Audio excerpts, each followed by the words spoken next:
নমস্কার, সুপ্রভাত বন্ধুরা। তোমরা কেমন আছো? আশা করি যে যেখান থেকে আমার ব্লগটা দেখছো তোমরা সবাই সুস্থ এবং ভালো আছো আমার বন্ধুরা। আমি বুলু, আমার চ্যানেল ব্লুজ ব্লগ অ্যান্ড রেসিপিতে তোমাদের সবাইকে স্বাগত জানাই। সকালবেলা শনিবার, দেখো এখন 6টা বাজে। ঘুমের থেকে উঠেই এই যে সোজা কিন্তু দেখলে বাইরে চলে এসেছি। এসে তুলসী মন্দিরটায় জল দিয়ে আর কি ধুয়ে দেবো। আর কলপাড়টা তো আমাদের একটু এই দিকটায়, তো এই যে পিছনের দিকে আর কি, তো এই ব্যাক সাইডে চলে আসলাম, নিয়ে এক বালতি জল নিলাম। দেখো এই যে এই দিকটা কিন্তু আমাদের আম গাছটা আছে একদম ভরা, আর চারিদিকে বেশ কুয়াশা পড়েছে জানো তো। হট করেই ঠান্ডাটা পড়লো। এই দেখো বাইরের দিকটা দেখে বোঝা যাচ্ছে, আর উপরের দিকটা তাকালে বেশিই বোঝা যাচ্ছে যে বেশ ভালোই কুয়াশা পড়েছে। আর হট করেই আর কি ঠান্ডাটা পড়লো। যাই হোক, এই যে আমার কিন্তু সকালবেলা উঠে বাসি জামা কাপড় টাপড়গুলো ছাড়লাম, ছেড়ে একবারে আর কি বাইরে আসলাম। এসে এই যে তুলসী মন্দিরটা ধুয়ে দিলাম, দিয়ে এখন আবার একটু দুয়ারে জল দিয়ে নেব। নিয়ে তারপরে এর মধ্যে কিন্তু সোনার বাবাও বেরিয়ে গেছে। আর দেখো বাইরের রাস্তা দিয়ে কিন্তু মানুষজনও চলাচল শুরু হয়ে গেছে।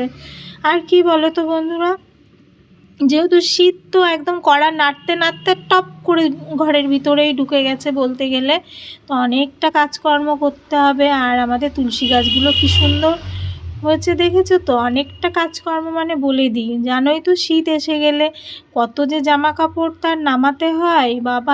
গরমের ড্রেসগুলো না নামালে তো হবে না, কেননা শীত তো আর গায়ে সহ্য করা যাবে না, তাই না? তো সেই চিন্তা ভাবনাও আছে, তো তাড়াতাড়ি করে আগেই ঘরে চলে এসেছি। মা যেহেতু ওঠেনি এখনও ঘুমের থেকে, দেখো বিছানাপত্রগুলো তুলে নিচ্ছে। আর বুঝতেই পারছো সোনা বাড়িতে নেই, কেননা সোনা থাকলে আবার বিছানাটা না আমি পরিপাটি করে তাড়াতাড়ি করে গোছাতে পারি না।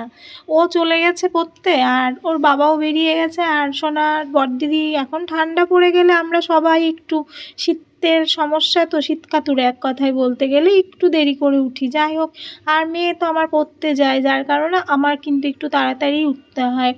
আর গতকাল বাড়ি আসতে আসতে তো সন্ধ্যা লেগে গেছিলো, তা এসে না জানোই তো একটা দিন বাড়িতে না থাকলে ঘরের যে অবস্থা হয় সে তো বুঝতেই পারছো তোমরা, আমার মতন যারা বন্ধুরা আছো হাউসওয়াইফ গৃহিণী। তো বাচ্চা আরও সোনামাকে রেখে গেছিলাম, আর ও তো জানো ঘরে কাগজ টাগজ মানে ছিঁড়ে টিড়ে অনেক নোংরা করে রেখেছিল। আমি আর এসে কিচ্ছুতে হাত দিইনি, বিছানার চাদরটাই কোনো রকম আর কি একটু ঝাড়ু দিয়ে শুয়ে পড়েছিলাম রাত্রেবেলাটায়। দেখলে তো সোনামাকে ওর বাবা চাউমিন এনে দিয়েছিল, খেয়েছিল। আর আমি একটু আগের দিন রাত্রে ডিম অমলেট করে খেয়ে ভাত টাত দিয়ে আর বিশেষ কিছুই ঘরের কাজে হাত দিইনি।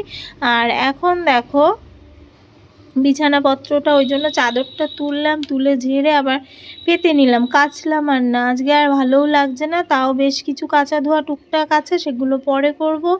আর একবারে দেখলে বিছানাটা গোছানো মানে নিজের শান্তি আর কি, যে ঘরে ঢুকলে অন্তত বিছানাটা পরিষ্কার থাকলে, আর ঘরের মধ্যে সবার আগে দেখবা বিছানার উপরেই নজরটা যায়। ওই জন্য বিছানাটা যতক্ষণ না পরিষ্কার হচ্ছে ততক্ষণ তো আর ভালো লাগে না, তাই না? তো হয়ে গেল আমার বিছানা গুছানো, এবার বাসি ঘরটা তো ঝাড় দেবো। আর তারপরে তো মা উঠলে রান্নাঘরে যাবই জানো। আমরা দুজনা তো একসঙ্গে বসেই রোজ চা খাই, তোমাদের চা করাটা দেখাই, খাওয়াটা আর দেখানো হয় না। যাই হোক, দেখেছো তো, তোমাদের বললাম না যে ঘরে দেখবে কত নোংরা, তোমরা ভাবতে পারছো একটা দিন বাড়িতে নেই, তাহলে বোঝো আর কি। এই হয় আর কি, আমার মনে হয় সবার ক্ষেত্রেই এরকম হয় যাদের বাড়িতে ছোট বাচ্চা আছে।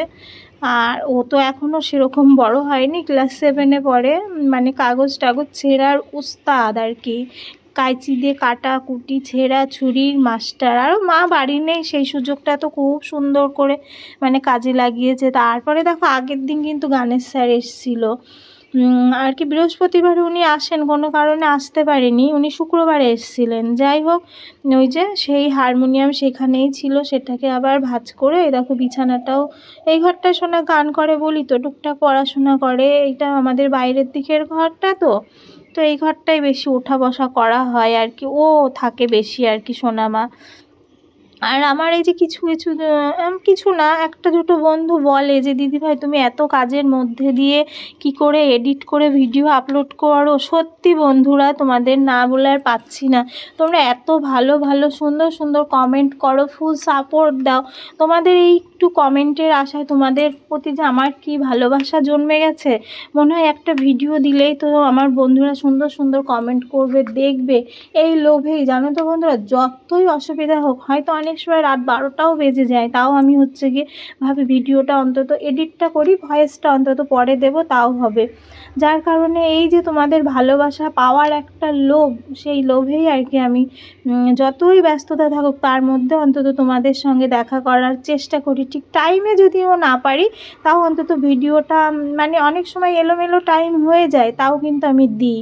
তারপরে দেখলে ওইদিকে সব কাজ সেরে চা করে খেয়ে এই যে আমি কিন্তু এখন শীত মানে শীত পড়ে গেছে, হয়ে গেছে বলছি, শীতে কিন্তু আর কোনো ছাড় নেই। গরমটা কিন্তু একদিক দিয়ে সুবিধা আছে, কোনো রকম কোনো ক্রিম ট্রিম লাগাতে হয় না। শীতে কিন্তু তোমায় ছাড় দেবে না, সকাল হলেই মানে হাত মুখ টান ধরবে, মনে হবে একটু ক্রিম লাগাও। আর খুব সকাল সকাল সোনামা মানে এক সকালে দুবার টিউশন যাবে শনিবার, আবার কিন্তু স্কুল আছে। আর লাউটা গাছের আগে বলিনি, যার কারণে দেখলে ছোট্ট হাঁড়িতে অল্প করে ভাত, আলু ভাজা আর মুগের ডাল, সবজি দিলে পছন্দ করে না, তাও গাছের লাউ, তাই না? সবাই যখন খেতে চাইছে তাহলে তো আর হবে না, না? ওই জন্য একটু দিলাম আর কি। আর ওই যে মটরের ডালটা ভিজিয়ে সোজা ঘরে চলে আসলাম। বললাম শীত কড়া নাড়তে নাড়তে কিন্তু ঠিক ঘরে ঢুকে গেছে, এখন তার উপায় নেই। তো দেখো আলমারির একদম নিচের তাকটা ফাঁকা করে ফেলছি আর কি। সোনার ব্যাগ, এই ব্যাগটা আমি ওকে কিনে দিয়েছি, ওর খুব পছন্দের আর কি একটা ব্যাগ। অনেকগুলো আছে, তার মধ্যে কিন্তু ওই ব্যাগটাই ও ব্যবহার করে। তো সোনার ব্যাগগুলো আবার তোমাদের দেখালাম, এর মধ্যে কোনোটাই ও কিন্তু ব্যবহার করে না। আর সোনামাকে দেখো, ওর 5 বছরের বার্থডেতে ওর মানি ওকে এটা গিফট করেছিল। এইবারেতে একটুখানি কাটিয়ে ঘুমের রেশ, চোখটি মেলে দেখো আরও একটি বছর শেষ, শুভ জন্মদিন আমার দুষ্টু সোনামা। বোন এরকম সুন্দর সুন্দর আর কি ছোট্ট ছোট্ট করে কবিতার মতন করে লিখে ওকে আর কি গিফট করেছিল। বাদবাকিগুলো তোমাদের আর কি আমি দেখাই। আর এইটা কিন্তু সোনামার দেখো 5 দিনে আমি যখন নার্সিংহোমে ছিলাম তখনকার ছবি আর কি। বোনই তুলেছিল ছবিটা, তো বোনের কাছে ছিল, ও সুন্দর করে 5 বছরের বার্থডেতে সব গিফট লিখেছে। শোনো, আরও একটি বছর করলে তুমি পার, সুস্থ থাকো সুন্দর থাকো এই কামনা করি বারবার। দুষ্টু সোনা যেন ছোট্ট পরি, জন্মদিনে পাগলিটা আজ ভীষণ ব্যস্ত ভারী, খুব খুব আনন্দে সুখে সুন্দরভাবে কাটুক এই দিনটি। এরকম করে আর কি আরও 2-1টা বোধহয় ও লিখেছে, দাঁড়াও মানে সবগুলো দেখো বন্ধুরা। আর কিন্তু শেয়ার করলাম না, অনেক বড় হয়ে যাবে জন্য করলাম না। আর কি বলো তো, তখন তো আর আমি ইউটিউবে আসিনি, যার জন্য হচ্ছে যে এগুলো কিন্তু সবই স্মৃতি। এই যে বিভিন্ন জায়গায় যখন উলট পালট করা হয়, হাতে পাওয়া যায়, বেশ ভালোই লাগে, তাই না? তো ওই জন্য আবার তোমাদের সঙ্গে একটু শেয়ার করলাম। তখন যদি ইউটিউবের চ্যানেলটা থাকতো বা করতাম, তখন হয়তো স্মৃতিটা আমি এইভাবে ধরে রাখতে পারতাম। এখন যাই হোক, যেটুকুই আছে যত্ন করে রাখি আর কি। আর এই যে বললাম, শীতের সময় তো মায়েদের একটা দায়িত্ব থাকে, সন্তান যেহেতু, খুব খুব গুরুত্বপূর্ণ ব্যাপার। কিন্তু বাচ্চারা সকালে উঠেই আর কি পড়তে যাবে ঠান্ডার মধ্যে, এই টিউশন স্কুল, তো ওদের তো আগে আমাদের ফুল প্রোটেকশান দেওয়াটাও একটা দায়িত্ব, তাই না? দেখো সমস্ত সোয়েটারগুলো কিন্তু এই যে বের করলাম, তার মধ্যে আবার কোনটা ছোট কোনটা বড় এগুলোও আবার দেখতে হবে। তো সবগুলোকে আগে বের করে আর কি দেখছি। দেখো, তো মোটামুটি এবছরটার কোনো কেনাকিনির ঝামেলা নেই। গত বছর 2-1টা কেনা হয়েছিল, ওর মানি কিনে দিয়েছিল, ওর দিদুন কিনে দিয়েছিল, আমি কিনে দিয়েছিলাম। এইবার আর ইচ্ছা আছে কিনবো না। তো মেয়ে আমার বায়না করলে কি হবে জানি না। আপাতত এগুলোই আর কি গুছাচ্ছি। দেখো সবগুলোকে নামিয়ে নিয়ে আসলাম। আর কি বলো তো, প্রত্যেকের ঘরেই আমাদের আলমারি টালমারি আছে, একটু ভাবনা চিন্তা করে যদি সমস্ত সেকশানগুলো আলাদা করা যায় না, খুব ওদেরও সুবিধা নিজেদেরও সুবিধা।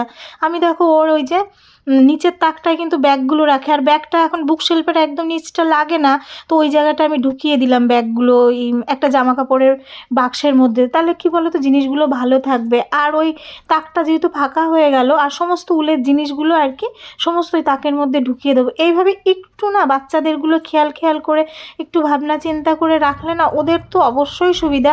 তারপর দেখবে নিজেদেরও আর কি আর ওরা তো গুছিয়ে রাখবে না, এটা তো জানাই কথা। যে আমি এখন যতই সুন্দর সাজভুজ করে পরিপাটি করে রাখি না কেন, ওরা কিন্তু সে যে কে সেই নেবে আবার এলোমেলো করে দেবে। যাই হোক, তারপরে তো ওই যে ডাল ভিজিয়ে রেখেছিলাম, সোজা রান্নাঘরে চলে আসলাম, ওই দিকটা গুছিয়ে দেখলে। আর এই যে একটু জলপাই ভাতে দিয়ে না ভাত করে নিলাম। আর এই যে ডালগুলো পেস্ট করে নিলাম, দেখলে আদা আর কাঁচা লঙ্কা দিয়ে পেস্ট করে সোজা আর কি বড়া ভেজে নিলাম। আলু বড়ার একটা ঝোল রান্না করবো। আর বেশ খানিকটা ডাল বাটা হয়েছে, দুপুরে কিছুটা বড়া হবে। আর সকালে তো দেখলে আলু ভাজা ডাল করে তাড়াতাড়ি মেয়েকে খাইয়ে পাঠিয়ে দিয়েছি। আলু ভাজা একটুও নেই, একটু মুগ ডালটা আছে আর কি। আর এর মধ্যে দেখলে জিরে আদা বাটা করে নিলাম, নিয়ে একটু কাশ্মীরি লাল লঙ্কার গুঁড়ো দিয়ে আর কি আলু আর ওই যে ডালের বড়ির ঝোলটা করলাম। আর এদিকে তো আমার একটা অভ্যাস আছে, যখন অনেকটা মশলাপাতি থাকে না, আমি সবটা একবারে ইউজ করি না, খানিকটা ওই যে বলি তুলে রাখি, আর রেগুলারের ইউজের কোটোই খানিকটা আর কি রেখে দিই। রেখে ওই যে বাটা মশলাটা দিয়ে আর কি বড়ির ঝোলটা নামিয়ে নিয়ে দেখলে তো এদিকে ব্যাটারটা রেডি করে রেখে গেলাম ডালের আর কি। স্নান করে এসেই সব স্নান করে ধরো খাবে গরম গরম। আর এর মধ্যে তো দেখলে সব রেডি টেডি করে এই যে গ্যাস উনুনটাও একবারে মুছে নিলাম। শুধু তো ধরো দুটো বড়া করব, একদম কড়াই টড়াই রেডি করে গ্যাস উনুনের উপর রেখে এই যে সোজা ঘরে চলে আসলাম। তো এই যে ঘর দুয়ার মোছা হলে কিন্তু আমার মোটামুটি কাজ শেষ। তারপরে যাব স্নানে। আর আজকে একটু মাথাটা ঘষবো ভাবলাম, গঙ্গায় গিয়ে মাথা ঘষতে নেই বলে ঘষা হয়নি, তার জন্য চিরুনিগুলো সব পরিষ্কার করে রেখে ছাদে চলে এসেছি। এই পাটিটার অনেক কাহিনী আছে জানো তো। প্রত্যেক বছর শীতে যখন ছাদে উঠি, সবাই কিন্তু এই পাটিটার উপর আমরা বসা, তারপর একটু শোয়া যাই করি। তো সারা বছর যেই 3 মাস মতন ব্যবহার হয়, অনেক বছর বয়স পাটিটারও। যাই হোক, পাটিটা কেচে ধুয়ে যে স্নান করে চলে এসেছি। এই দেখো সোনার বাবারও স্নান হয়ে গেছে, ও মাথা আঁচড়াচ্ছে, আমিও এই যে এখন একটু মাথা আঁচড়াবো। ক্রিম আয়না চিরুনি নিয়ে এসেছে, আর পাটিটা দেখালাম, একদম সার্ফ দিয়ে দেখলেই তো ধুয়ে দিলাম। তো বন্ধুরা, তোমরা যারা যারা এই পর্যন্ত ভিডিওটা দেখেছো, কেমন লাগলো অবশ্যই কমেন্ট করে জানিও। ভালো লাগলে একটা লাইক করে দিও, আর নতুন বন্ধুরা এসে থাকলে সাবস্ক্রাইব করে দিও। তোমাদের ভালোবাসায় আমি অনেক দূর আগাতে চাই, তো তোমরা এভাবে আমার পাশে থেকো, আমাকে সাপোর্ট করো। আর এই যে বড়া ভাজা করে নিয়েছি, সবার খাওয়া দাওয়া হয়ে গেছে। আর এই যে সোনামাও খেয়ে পড়তে যাচ্ছে। টাটা বন্ধুরা।